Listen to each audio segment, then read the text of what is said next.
این هفته به معرفی فیلم سراسر هیجان ماتادور میپردازیم. فیلمی که در آن تصویر بسیار حماسی از عملکرد نیروی انتظامی ناجا در برابر دیدگان شما قرار گرفته است. در سکانس اول با شخصیت سرگرد آشنا میشیم، پلیسی مقتدر که تازه آموزش هم میده و اینا. دوستان خیلی خوش آمدید. من سرگرد هستم. با توجه به شرایط سیاسی امنیتی جمهوری اسلامی، تنها غلطی که ما برادرای نیروی انتظامی میتونیم بکنیم درست کردن سریال های تهوع‌آور و مشمئز کننده اما تاثیرگذار نیروی انتظامیه. البته انتظار پیشرفت داشتن برای شما برادرای نیروی انتظامی مثل شرط بستن روی خر توی یه مسابقه اسب دوانیه.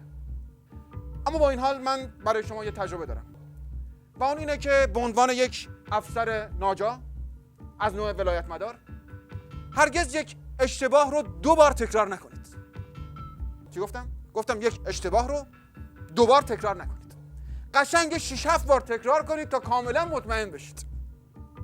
متشکرم. بفرمایید.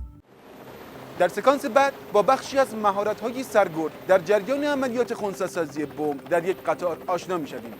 ببینید سرگرد در این صحنه چه می‌کند. کاپیتان بی زحمت همین کنار مانانا ما رو بغل کنید. ببخشید همین بغلا ما رو کنار کنید.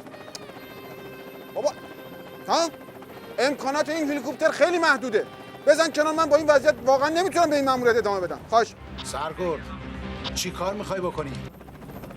بابا 100 دفعه گفتم اینقدر به این نیروی ویژه چای مایی ندین. یه سماور چای ریخته تو حلق ما، بعد ما رو فرستاده هلیکوپتر. میخوام برم قبر امام، یه بدهی دارم الان برمیگردم. آقا اینجوری قبل از اینکه قطار منفجر بشه من خودم منفجر میشم. جان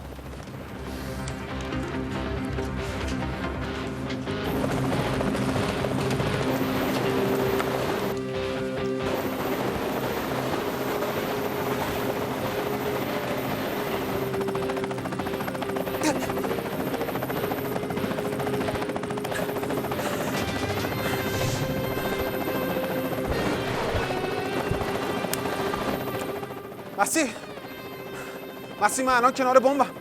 چیکار کنم؟ خیلی خوب همینجا. من یه توضیح ریز و کامل از بمب میخوام. هیچ چیزو نباید از قلم بندازی. دونه به دونه بگو ببینم چی میبینی. الان برام دیگه. یه چیز گرده. یعنی گرده کاملا نه ولی گرده. یه سیم درازم بهش وصله. توش هم یه مایعی هست. همش داره تکون میخوره. فکر میکنم آب سنگین باشه. مسی. خب خیلی هم داغه. هر لحظه هم داره داغ‌تر میشه. چند تا چراغش هم روشنه. مسی چیکار کنم؟ مسی یه لحظه وایسا ببینم چی به چی. مسی نمیخواد زیاد فکر کنی، پرفسور میشی. اون که بهت گفتم اتو بود. خواستم خشم نیروی انتظامی رو به نشون بدم و بگم تو سخت‌ترین شرایط هم روحیه‌شون رو از دست نمیدم. بریم سراغ بمبه. ببین من تو 3-0 اون دفعه هم خرد کردم. اون دفعه پرتغال. مسی ببین روی این بمبه. خب بذار صبر کن. یه سیمه چقدر کردم. ببین یه دونه چسب اینجاست. اون چسبه رو بکن ببین زیرش چیه. باشه قطع نکن یا گوشی.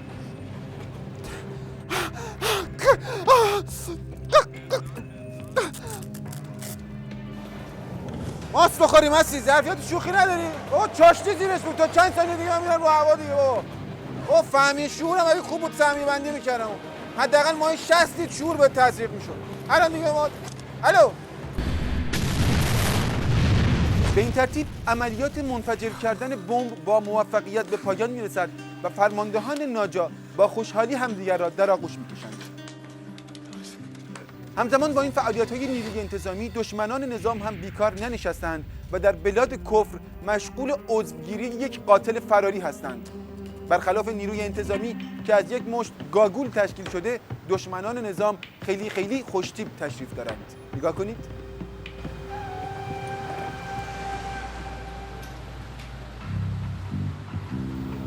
بابا 2 تا از چهره‌های استکباری صهیونیستی برانداز. به عنوان یک قاتل حرفه‌ای چه کاری از دستم برمیاد؟ خب میرم سر اصل مطلب. میخوایم یکی رو تو ایران برامون ترور کنیم. چی؟ ترور؟ اونم تو ایران؟ با اون نیروی انتظامی قوی و وزارت اطلاعات و آقا مجتبی و بچه‌های سپاه؟ ببین تا همین الان هم شک نکنید آمار تک تکمون رو دارن. فیلممون هم گرفتن. میگی نه؟ چشم بسته من برات میگم دوربین کجاست. بذار. اینا ببین اون دوربینه داره ما رو میگیره. ببین خانم محترم من تو زندگی من خریتی رو تجربه کردم الا خرپولی. اگه پول مول توش هست ما هم هستیم. اگه نه که ما رو خیر شما رو به سلامت. با هم کنار میایم. هر جور طلبه ای دیگه ما خلاص. از آنجایی که کارگردان خودش کارت بسیج دارد و در عملیات‌های برون مرزی شرکت کرده، بلافاصله اطلاعات مربوط به سکانس رستوران خارج کشور را به ناجا می‌دهد و فرمانده ناجا هم مطابق سناریو یک جلسه تشکیل می‌دهد. خیر مقدم بابت همه چیز. کوچیک داداش همه چیز بابت خیر مقدم. جناب سرگرد، همه ما میدونیم که شما یکی از بهترین افسران ما در مجموعه ناجا هستید. به خصوص در دوران خدمت در حفاظت از شخصیت. بله. برای اطلاع بیشتر من حفاظت‌های بسیار موفقی در کارنامه‌ام داشتم. حفاظت از شخصیت‌هایی مثل صدوقی، صیاد شیرازی، دستقیب و برخی دیگه از علمای ترکیده که به یمن حفاظت بنده الان سر و مور گنده تو جهنم دارن میچرن. ببخشید من یه خورده غیر جدیم. شما سناریو ادامه بدید. بمبگذاری امروز توی قطار حدس میزنم که برای ایجاد ناامنی در کشور ما بوده. واقعا؟ اگه میخواستن کشور رو ناامن کنن پس چرا بمب گذاشتن تو قطار؟ خب میذاشتن تو کشور؟ عجیبه سردار. نباید ظاهر بین بود. ممکنه شما در ظاهر بیشعور به نظر بیاید ولی یه نفر که پای حرفاتون میشینه ببینن که شما باطناً هم بیشعور تشریف دارید. جناب سرگرد، شما در جریان سفر آقای ادوارد به ایران هستید؟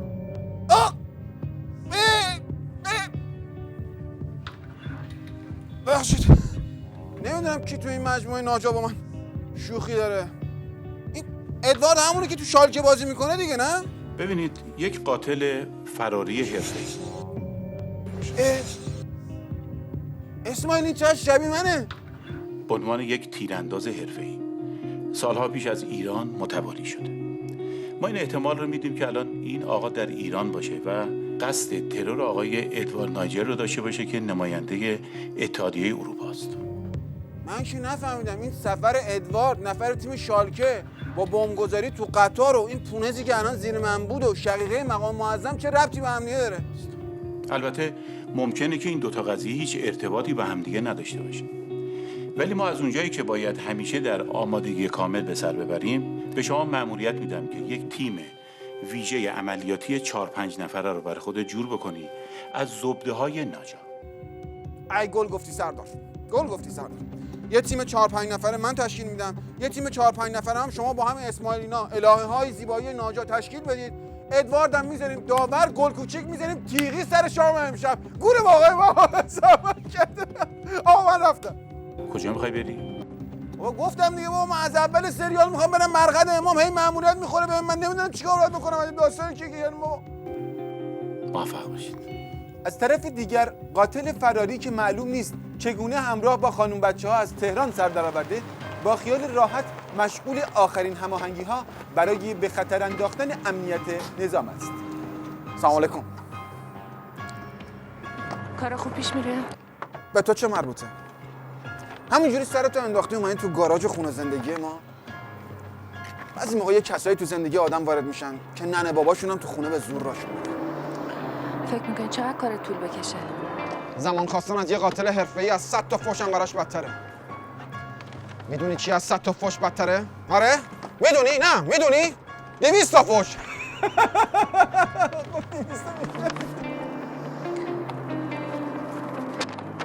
اگه کارتو خوب انجام ندی میکشمت. خانوم بذار اونایی که کشتی رو کفن و دفن کنن بعد نوبت ما باشه. فیلم ماساژور ملغمه‌ای از ملودرام کمدی و ارزش‌های برآمده از 8 سال دفاع مقدس است که کارگردان آن را با چاشنی مسابقات لالیگا به خورد ما داده است. خط 2 جاساین کیه؟ الو جناب سرنگ بفرمایید. صدا میاد؟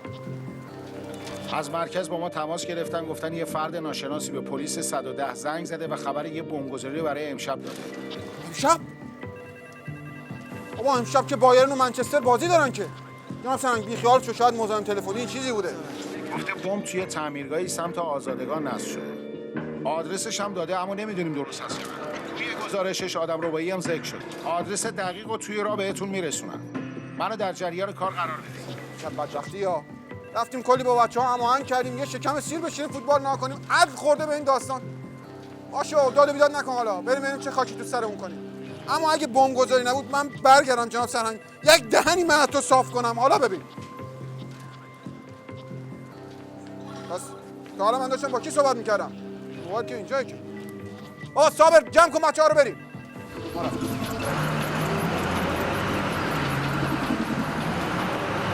مسیر چی کار داری میکنی؟ باید تانکر از اتوبان خارج کنیم. باید تانکر ببریم یه جای غیر مسکونی. از اون جی پی اس نگاه کن، منو بفرست توی خاکی. بفرست یه جایی که آدم نباشه. من از این اتوبان خارج کن. وایسا ببینم که چی بشه مسیح، که چی بشه. آره چی میخوای بری تو خاکی؟ بابا چرا اینقدر سوال پیچش میکنی؟ بابا حتما مسموم شده، شاید یه کاری داشته میخواد بریم پشت خاکی ماجی، چه میدونم. بمبا 3 تا بود. واو. یکیشو بیشتر نمیتونستم خلصه کنم. 3 دقیقه بیشتر وقت نداریم. منو بفرستی توی خاکی. یعنی منفجر میشه. چی؟ 3 تا بود؟ تو غلط میکنی، بیجا میکنی، بلد نیستی بمب خلصه کنی، میری بشینی تو اون ماشین. حالا نفج جهنم، فوتبال امشب از دست دادی. ولی داستان مسیح خوب گوش کن دارم به چی میگم. تو کارتو کردی، متوجه شدی، مأموریت انجام دادی. بیا تو ماشین.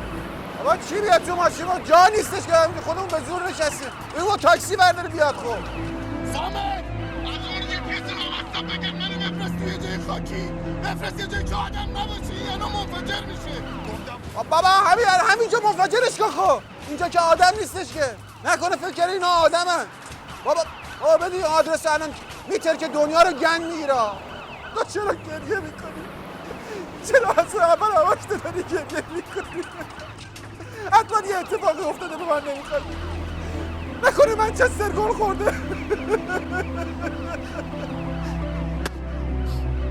500 متر برو جلوتر. سمت راست یه خاکیه.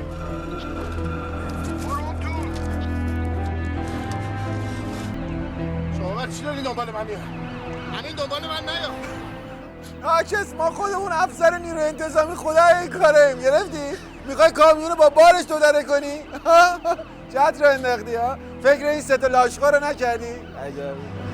همین شما واسه چی داری میان دنبال من؟ این الان منفجر میشه، هرچی از نابود میشه. ترمز کن همینجا، ترمز کن. اما درد نزن خواهه. عجب فیلم آبدو خیالی کشکی شده. سردرد گرفتیم. آی محترم نگه دار طرف پیاده‌اش، اصلا پولش من حساب میکنم. عجب داستانی داریم ما. همین تو رو جون دختر نگه دار. تو رو جون ریحانم نگه دار. چی؟ ها؟ ریحون؟ دیگه نه. دیگه نگه دار. بحث میگم نگه دار. دیگه بحث ریحونه. مگه ندیدی جون دخترمو قسم خورد؟ بزن کنار. بزن رو ترمز.